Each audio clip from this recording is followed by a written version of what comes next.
A conversa de redação com Eduardo Costa, Júnior Moreira, o sociólogo Luiz Flávio Sapori e a economista Rita Mundim. E claro, também a sua participação ouvinte da Itatiaia por meio do WhatsApp do jornalismo 99996-7074.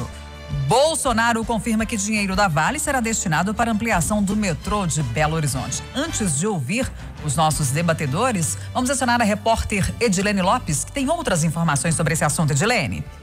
Depois do Twitter do presidente da República, Jair Bolsonaro, hoje confirmando que destinará recursos de multas da FCA, Ferrovia Centro-Atlântica, para o governo de Minas para a viabilização da linha 2 do metrô no Barreiro, o ministro da Infraestrutura, Tarcísio Gomes de Freitas, daqui a pouco, às 11 da manhã, se reúne com a bancada mineira para dar detalhes. A expectativa é que o dinheiro chegue a Minas Gerais em janeiro e a ordem de serviço será dada pelo governador Romeu Zema, que junto com a bancada mineira também participou da articulação. A ideia veio dos deputados mineiros junto com o ministro e a CBTU. No mês passado, o ministro já havia adiantado em entrevista exclusiva à Itatiaia que o dinheiro viria para Minas Gerais. Repórter Edilene Lopes. Vamos começar ouvindo o Eduardo Costa. Eduardo, detalhe: o governo federal precisa ainda fazer um pedido num processo judicial. Bom dia. Bom dia para todo mundo. Primeiro, essa notícia que o presidente deu hoje, nós demos 1 ano e meio atrás, né? Que depois de séculos de espera, que ia usar esse dinheiro da tal multa da Ferrovia Centro-Atlântica, cerca de 1 bilhão e 200 milhões, para o nosso metrô do Calafate até o Barreiro. Segundo, que a Edilene citou o governador Zema, que na minha opinião foi fraco nesse episódio. Como todos os prefeitos, principalmente da Grande BH, foram fracos nesse episódio. E o que é pior, prefeitos de outras cidades que foram à justiça para impedir, num primeiro momento, que esse dinheiro viesse todo para Belo Horizonte. Eles queriam os outros prefeitos. E com isso melou. E agora, ainda que tenhamos o dinheiro para o metrô até o Barreiro, vamos ter 186 milhões a menos que já foram pagos em parcela, que já estão no caixa único do governo. Então, que ninguém se iluda e que ninguém valorize ninguém nessa eleição que está chegando e com essa conversa de metrô, não. Se tem um cara que eu acho que não é mineiro, que eu não sei de onde que nasceu, e que fez força por isso, tentando entender a confusão que é a política em Minas Gerais, é o ministro da Infraestrutura, que está garantindo esse troco que está vindo, e se Deus quiser esse metrô vai sair. Mas eu cansei, viu, Kátia? Eu me rendo. Quando ele estiver pronto, a gente comemora. Júnior Moreira, depende de um pedido na justiça. O Kátia, bom dia para todo mundo, Sapori, Eduardo, Rita, os ouvintes do Conversa de Redação. Essa história do metrô, há mais ou menos 2 meses, 1 mês e meio talvez, eu fiquei pelo menos 4 dias apurando essa situação. Apurando mesmo, com diversos deputados, fiz uma entrevista com o senador Carlos Viana, conversei com alguns prefeitos da região ali de Mariana, Ouro Preto, a região dos Inconfidentes ali, conversei com algumas pessoas ligadas, fontes, enfim. E eu consegui elucidar muito bem essa história, né? Depois disso, acho que ficou um pouco mais claro, pelo menos para nós aqui da rádio, a situação que essa questão do metrô está. Qual que é o problema disso tudo? Tem 3 opções para o metrô de Belo Horizonte sair, essa parte do metrô de Belo Horizonte sair. Por meio do BNDES, que é um financiamento, por meio de uma PPI, por um acordo judicial e também por meio do orçamento de 2021. Pelo orçamento, não vi nada disso no orçamento 2021. E o presidente Bolsonaro, nesse tweet de agora cedo, ele cita 2 formas: financiamento pelo BNDES e cita também o dinheiro da Vale. O acordo judicial que é falado, precisa ser um acordo, mas sabe aquele jeitinho? Porque depois que o dinheiro cai no cofre único da União, no Tesouro, esse dinheiro só sai lá para o meio de orçamento, né? E o problema nosso foi lá em janeiro, quando alguns deputados, alguns prefeitos pressionaram para que esse dinheiro não viesse só para Belo Horizonte, que esse dinheiro fosse dividido. Então o ministro Tarcísio, eu estou retomando a história aqui, o ministro Tarcísio, com medo desse dinheiro ser judicializado, que seria para uma conta que seria gerida aqui pelo governo do estado, com medo de ser judicializado, ele falou: vai para o cofre da União antes que judicialize, esse dinheiro fica parado lá por décadas até alguém resolver a história. Ou seja, para tirar esse dinheiro lá por meio do orçamento ou por meio desse jeitinho, desse acordo que vai acontecer. No tweet de agora cedo, o presidente Jair Bolsonaro falou de financiamento do BNDES e falou do acordo. Ou seja, ainda me parece uma promessa, agora na boca do presidente da República, é verdade, eu acho que tem um peso maior, mas ainda é uma promessa desse metrô. Essa informação de que o ministro Tarcísio vai encontrar com a bancada mineira, ainda hoje, para explicar os detalhes, ali nessa reunião, então, essa informação exclusiva que a Edilene trouxe, que a gente vai entender melhor. É por meio do BNDES, é por meio desse acordo judicial, que vai fazer com que esse dinheiro saia do cofre da União e vá para essa conta do jeito que deveria ter ido lá em janeiro, né? Ou vai ser as duas coisas? Vão ser as duas coisas. Vai ser uma mistura. A parte que ainda não entrou no cofre da União agora vai para essa conta e o restante vai ser financiado pelo BNDES. Ou seja, ainda tem uma confusão aí, ainda está escuro e talvez o ministro Tarcísio explique logo mais essa situação. Mas eu tenho muito cuidado, mais uma vez, desde quando eu comecei no Conversa de Redação com o assunto metrô, os ouvintes mais atentos são prova, o Eduardo é prova disso. Eu sempre tenho muito cuidado quando se fala em metrô, ainda mais em época de eleição, né? Apesar do presidente Bolsonaro falar que não vai apoiar ninguém no primeiro turno, a gente sabe que tem candidato do partido e candidato que apoia o presidente, que o presidente apoia candidato aqui em Belo Horizonte. Então vamos com muita calma, vamos esperar o ministro Tarcísio falar alguma coisa para a gente entender se é mais uma promessa ou agora não. Tem uma assinatura de um acordo e esse dinheiro vai mesmo vir por cofre de Minas Gerais para o estado gerir e construir esse metrô. Eu tô com muita cautela ainda. Ô Rita, cautela nas expectativas? Olha, eu tenho uma visão um pouco mais otimista e com um pouco mais de esperança. Por quê? Faz parte da política do governo Bolsonaro o menos Brasília e mais Brasil. Então, dentro dessa linha, eles não querem que o dinheiro fique empossado em Brasília. Eles querem que o dinheiro seja transformado em serviços públicos de qualidade para o cidadão. E por incrível que pareça, finalmente, eles estão exercendo aquilo que permite que a política seja feita de forma saudável. Porque, na verdade, inclusive o ministro da Economia, Paulo Guedes, ele vem lembrando isso. Nós temos que nos conscientizarmos que as decisões são políticas. O tempo da política é que faz a economia.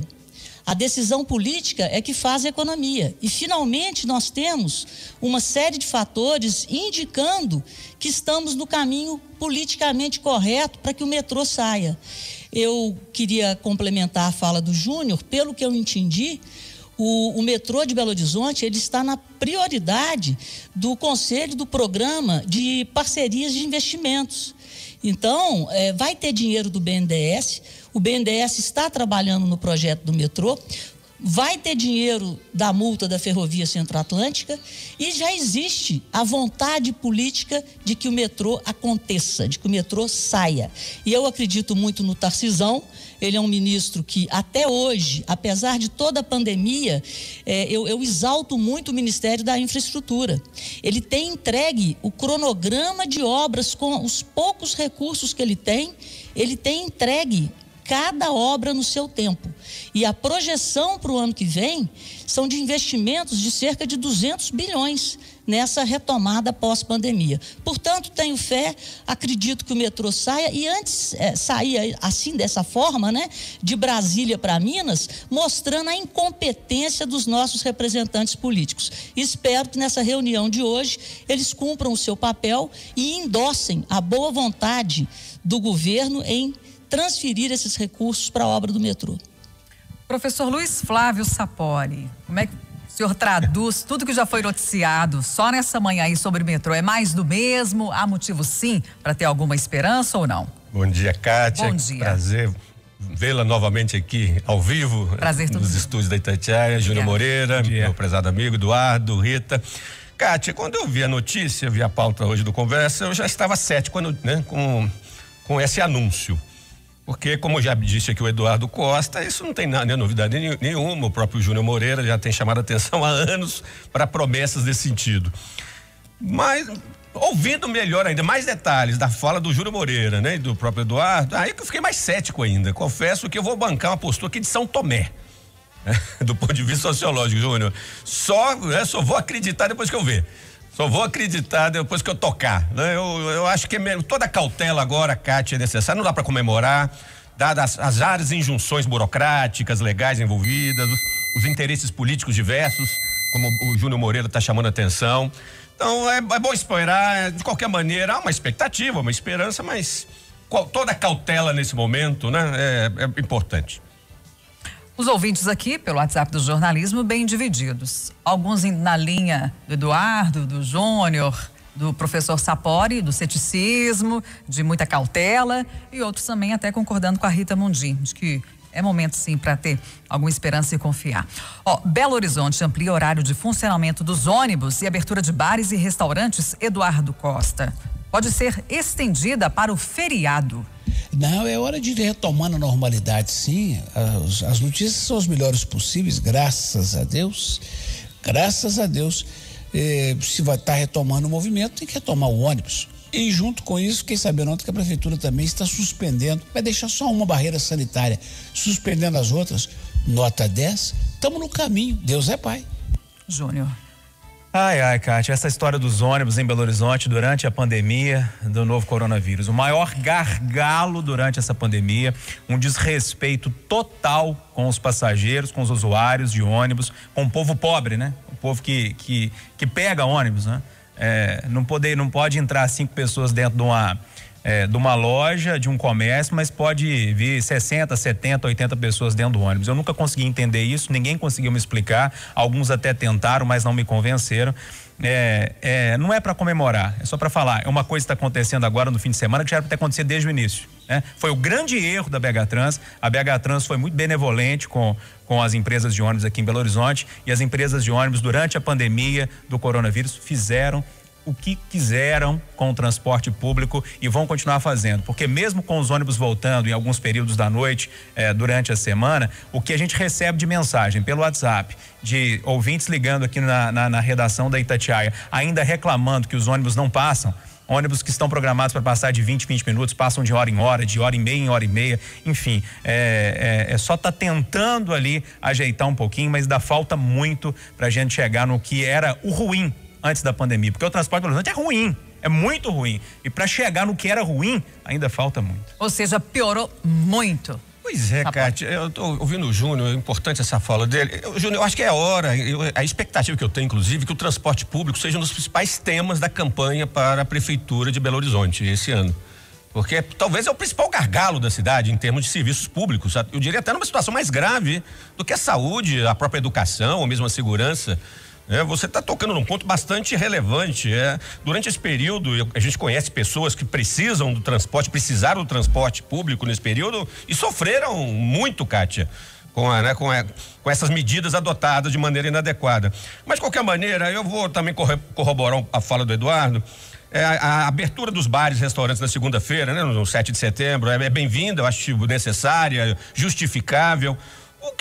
O que esperamos é que a gente não tenha cenas como as cenas do Rio de Janeiro, né? Nós lembremos bem, né? De 2 meses atrás, quando os bares lá do Leblon foram abertos, aquelas cenas horrorosas de aglomeração. Esperemos que o mesmo não aconteça em Belo Horizonte.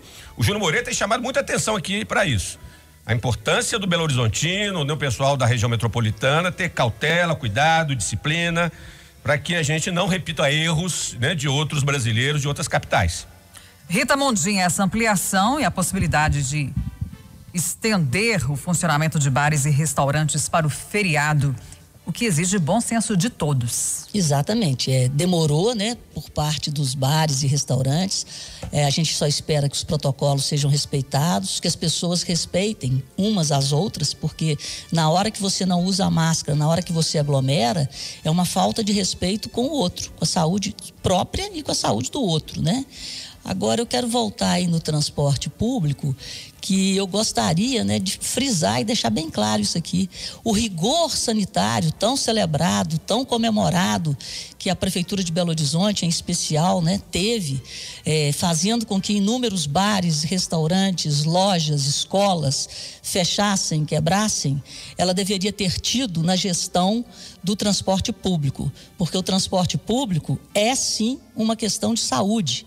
As pessoas dormem menos, as pessoas têm uma qualidade de vida muito pior, porque elas são obrigadas a serem transportadas de forma inadequada no horário que as empresas de ônibus decidem, e não no horário que as pessoas poderiam se deslocar da sua casa para o seu trabalho e vice-versa. E, como o Júnior disse, nós estamos falando aqui de problemas estruturais do Brasil que têm que ser resolvidos: saúde, educação e segurança. Não foi a pandemia que piorou. A pandemia apenas revelou a má qualidade dos serviços públicos. Ô Rita, a reforma da Previdência dos servidores públicos de Minas deve dar mais um passo na Assembleia. Pois é, positivo, a gente tem que andar nesse... Não tem jeito, é o que a casa oferece, porque se a gente não fizer a reforma, o Estado quebra, o Estado para. Então não tem nem muito o que discutir sobre isso. A reforma tem que andar, tem que ser votada e tem que ser feita. Eduardo Costa. Olha, eu vou pedir Vênia para falar mais uns 3 minutinhos sobre isso. Eu tenho certeza que um juiz que nos ouve agora, um policial civil que nos ouve agora, muito provavelmente vai ficar triste comigo, porque vai dizer, porque não é no seu lombo. Mas eu quero dizer para essas categorias que eu não conheço uma reforma boa. Eu só conheço a reforma necessária. E quem já construiu casa como eu e já reformou casa como eu sabe que a reforma é 10 vezes pior.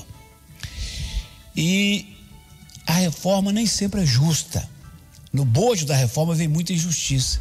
E eu posso dizer de cadeira, porque depois de trabalhar 37 anos, fui pedir a minha aposentadoria, pagando 10 anos, trabalhando aqui, pagando 10 anos sobre 10 salários mínimos, e 3 meses antes apareceu o tal do fator previdenciário de uma musa do Fernando Henrique e do mineiro Roberto Brant, e eu não recebo sobre 10 salários mínimos. Eu aposentei com 3 e já estou em 2,5, e tenho certeza que daqui a 2 anos vou estar em 1. Então, a injustiça, ela é parte da vida. Agora, se fosse deputado estadual... e antes disso, e eu lutei também nesse período, entrevistando e tal, anteontem falei com o Cássio, que é o relator, contra algumas injustiças gritantes, como, por exemplo, taxar em 19% uma professora aposentada que ganha R$ 1.500. Agora, pelos números que eu tenho, não vou entrar em detalhes, mas pelos números que eu tenho, a reforma de Minas não é a pior do país. E se não é ideal, é possível. Mas eu quero muito nessa hora dizer com toda sinceridade para os funcionários públicos, especialmente os que estão sendo mais prejudicados, que se estivesse na Assembleia Legislativa, seria uma das poucas vezes que eu ia estar do lado do governo e não dos servidores. Eu iria votar com o governo. Mas não é porque é bonito, é porque não tem outra saída. E eu quero alertar muita população de Minas Gerais. Eu quero que o senhor que me escuta seja um multiplicador dessa informação. Porque nós estamos em época de eleição. Então a demagogia vai correr solta nas mídias sociais. Vai correr solta. Quando alguém for fazer discurso contra o deputado tal que votou a favor, pergunte para esse alguém se ele é daqueles que apoiaram os governos que estiveram aí no Palácio. Aécio, Anastasia, sobretudo Pimentel, sobretudo a turma do PT, que assistiu de camarote o Pimentel deixando de repassar para os municípios o dinheiro que era dos municípios, de IPVA, por exemplo, de CMS, que assistiu de camarote o Pimentel pegando o dinheiro do Fundo Judiciário numa omissão imperdoável do Tribunal de Justiça, que viu, por exemplo, o Pimentel deixando de transferir para os bancos o que ele tirava da conta dos servidores, que era empréstimo consignado, o cara ficou sem crédito. E durante todo esse processo, muita gente boa ficou calada. Então agora vai gritar e apontar o dedo. No site da Itatiaia, atenção, itatiaia.com.br, tem a turma que votou a favor. Você pode criticar essa turma. Tem a turma que votou contra. Tem alguns lá que a gente respeita, outros convém ficar de olho neles. Mas principalmente, eu queria chamar a sua atenção para a turma que não votou. Para alguns que não disseram nem sim nem não. Os espertalhões de sempre. Esses é que eu queria que você soubesse. Vai lá. Os que não tomaram posição. Covardes. É isso. O Alessandro de Venda Nova está deixando aqui algumas perguntas dentro desse tema, professor Sapori. Vocês acham justo um professor ganhar R$ 1.980 e ainda ter redução de salário com a reforma? Acham justo que a idade mínima de uma professora aumente em 7 anos? Temos ideia de como é trabalhar em uma sala de aula de escola pública? Pois é, segundo ele, quem é a favor de uma reforma dessa nunca será a favor da educação pública de qualidade. Eu entendo o argumento do ouvinte, ele tem razão em boa medida, principalmente como professor. Eu, como professor, compartilho, né, de todo esse sofrimento, dessa angústia como ele, mas eu tenho que concordar com o argumento do Eduardo Costa. E como cidadão mineiro, não há como ser contra essa reforma da Previdência, Cátia. A situação das finanças de Minas Gerais são absurdas. Minas Gerais é um estado falido, Júnior Moreira. Falido. Nós temos que ter consciência disso. Professores, policiais, juízes, promotores, políticos. A gente tem que ter clareza que o patrimônio público, os recursos públicos, o que se arrecada em Minas Gerais, não consegue pagar as despesas. É uma realidade. Então não adianta a gente querer, né, tapar o sol com a peneira, jogar a sujeira para debaixo do tapete. Tem que fazer a reforma da Previdência. É inevitável. Eu diria até que ela está saindo um pouco melhor do que o governo queria, e aí eu devo destacar a atuação bastante interessante, Júnior Moreira, do deputado Cássio Soares. Eu conheço o Cássio já de algum tempo, acho que o deputado tá indo bem, ele ouviu as várias categorias, conseguiu mitigar um pouco a proposta inicial, Cátia, do governo, que era muito draconiana, a proposta primeiro do Zema era horrorosa, mas melhorou um pouco, e o que mais me agrada, e pelo menos menos desagrada, a Assembleia conseguiu estabelecer alguma equanimidade entre as regras de aposentadoria da Polícia Militar e das demais categorias, da Polícia Civil, Polícia Penal e Agente Socioeducativo. Diminuiu essa diferença, aquilo seria uma bomba relógio. Ainda bem que a Assembleia conseguiu minimizar esse problema, Júnior Moreira. Eu gostaria de fazer uma reflexão. A sociedade brasileira precisa de aprender que quando o Estado gasta e gasta mal, quem paga a conta é a sociedade como um todo. Então a gente não adianta. A culpa do Estado de Minas ter chegado aonde ele chegou, do Brasil ter chegado aonde chegou, é de todos nós. É essa jovem democracia que requer um voto cada vez mais consciente. Então vamos orar e vigiar daqui para frente, depois que a reforma for feita, porque se a gestão pública for de qualidade e se cada cidadão entender que o dinheiro do governo é seu, é meu, é nosso e ele deve ser bem empregado sempre, nós temos que vigiar os nossos representantes que não nos representam e que criaram, através de partidos, verdadeiras quadrilhas durante anos no país com o nosso aval, com a gente avalizando essas quadrilhas a cada voto, a cada vitória de partidos corruptos. Então, gente, vamos tomar consciência de que o que está acontecendo é culpa nossa. E para mudar a situação daqui para frente, nós somos os principais atores nesse jogo. Júnior, 2 minutos aí para sua reflexão também. O tempo ficou curto, né? Mas vamos lá, vamos tentar resumir tudo aqui. Nós, da iniciativa privada, demos uma contribuição já com a nossa reforma da Previdência, né? Agora é a hora dos servidores públicos darem também essa contribuição. Eu concordo que o ouvinte com o professor ganhando R$1.900 é muito pouco, é pouquíssimo. Mas o salário é uma coisa, né? A aposentadoria é outra. A gente precisa dividir essa história. A luta pelo salário digno dos professores é uma coisa. Agora, a reforma da Previdência do Estado é outra completamente diferente. A gente precisa pensar de forma separada. E agora é a vez dos servidores públicos realmente darem a contribuição deles, porque a iniciativa privada já deu, né? E olha, teve gente que está sofrendo. Agora, reforma da Previdência, gente, 2 coisas. Aumenta o tempo de contribuição e aumenta também a alíquota de contribuição. Não tem segredo nenhum, né? A luta é para ver que tamanho que vai ser esse tempo estendido e também o tamanho da alíquota que será cobrada. Mas agora chegou a vez dos servidores. 8h58 antes de encerrar o Jornal da Itatiaia, uma notícia: a Polícia Federal faz agora no sul de Minas uma operação para investigar fraudes em auxílios emergenciais. Os agentes da Polícia Federal estão em 3 pontas para cumprir um mandado de busca e apreensão. A ação também apura invasão e vazamento de dados do presidente da Caixa, Pedro Guimarães. Outros detalhes durante a nossa programação. Cátia. Pois não, Eduardo. 10 segundos. Caro professor, concordo com o senhor. O salário do professor é um absurdo. Mas, professor, concordo, tem que fazer reforma administrativa, tem que mudar tudo. Mas, professor, pior do que ganhar pouco é não receber. Um abraço, Cátia. 8h59. Abraço, Eduardo. Abraço para todos. Final do Jornal da Itatiaia desta quarta-feira.